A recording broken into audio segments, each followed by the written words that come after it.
The next question from the brother in the back. My name is Peter. I'm a student of religion philosophy. Now, my question is on the textual authenticity of the Quran. First, when Abu Bakr commanded Zayd to gather the text together, he did that. But there is also written in Al Bukhari, volume number 5, page 96, Abdul ibn Masud, he was the authority mentioned by Muhammad. He gathered a text.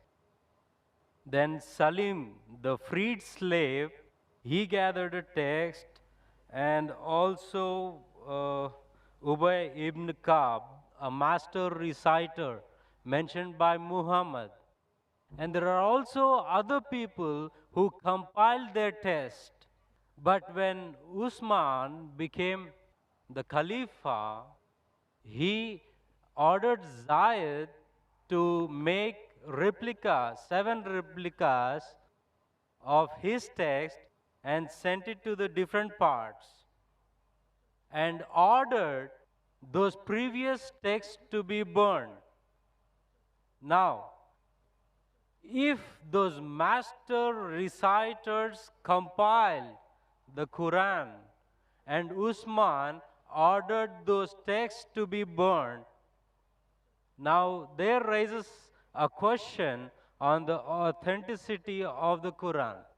MashaAllah. Brother knows about Ibn Masud, may Allah be pleased with him, about Zayd ibn Thabit, may Allah be pleased with him. MashaAllah. Many of the Muslims will not know those names. You know, now it's easy to go on the internet. Jesus Christ, peace be upon him, said in the Gospel of John, chapter number 8, verse number 32, seek ye the truth and the truth shall free you. Now, when internet is there, many people go on the internet, there are various websites which are speaking against Islam. They go, they get the name and they decide, no problem, brother. No problem.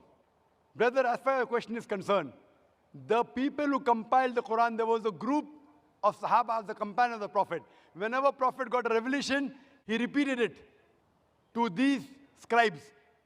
And suppose, Iqra bismi rabbika allazi khalaq, khalaqal insana min alaq. He got the revelation, and Prophet, mashallah, very good memory, Allah saw to it that he retained the memory. He repeated it. When he repeated it, these scribes wrote down.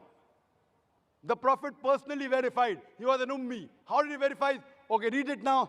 Iqra bismi rabbika allazi khalaq. Ah, correct. So Prophet personally verified when he was alive, whatever was written down of the Quran, whether it was perfect or not. Under his personal supervision. And these scribes, they were selected by the Prophet, and that's how when the revelation came in 22.5 years, all was written down and later compiled in one book. All supervised by Prophet Muhammad, even the order. Now, later on, there were many other people, whenever the Prophet said a verse was revealed, they used to write in his own notes. Many sahabas.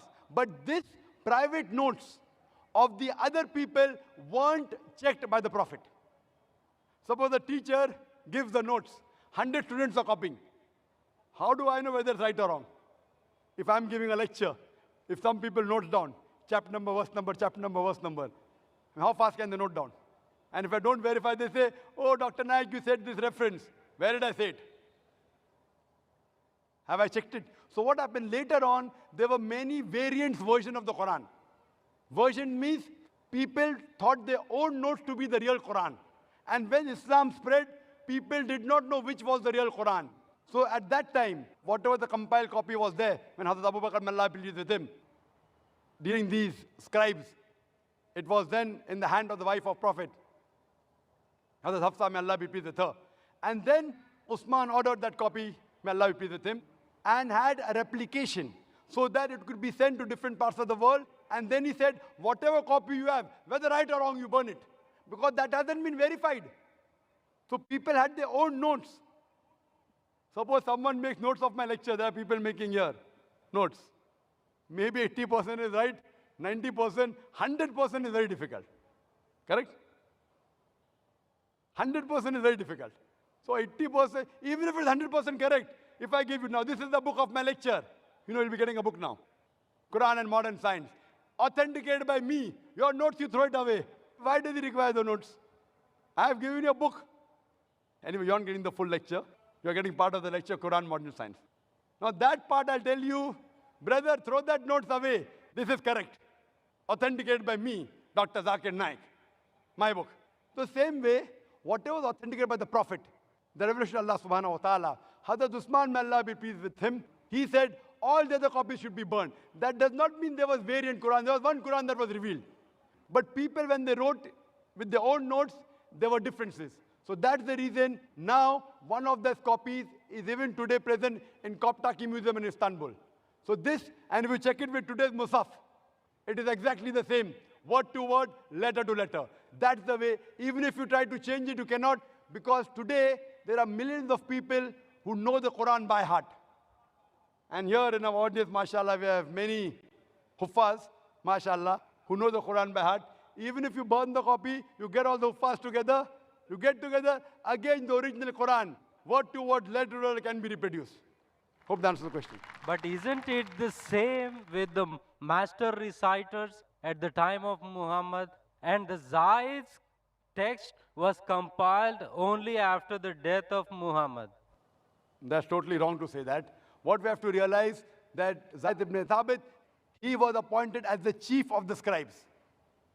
There were many Sahabas together. He was appointed as the chief. And this was personally verified by Prophet Muhammad sallallahu alaihi wasallam. And later on, at the time of Hazrat Abu Bakr, may Allah be pleased with him, it was made into a book form.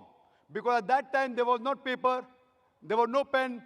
It was written on parchment, on bones, on blades, on different material. Then it was later transferred to one uniform material and made into a book form. Nowhere does it say that there were different versions. So all these scribes, even when it was written down again, when Hazrat Usman, when he ordered, may Allah be pleased with him, those people who were alive in the group of the scribes, he called them. And among them again, Zayd ibn Thabit, he was appointed as the leader. Hope that answers the question.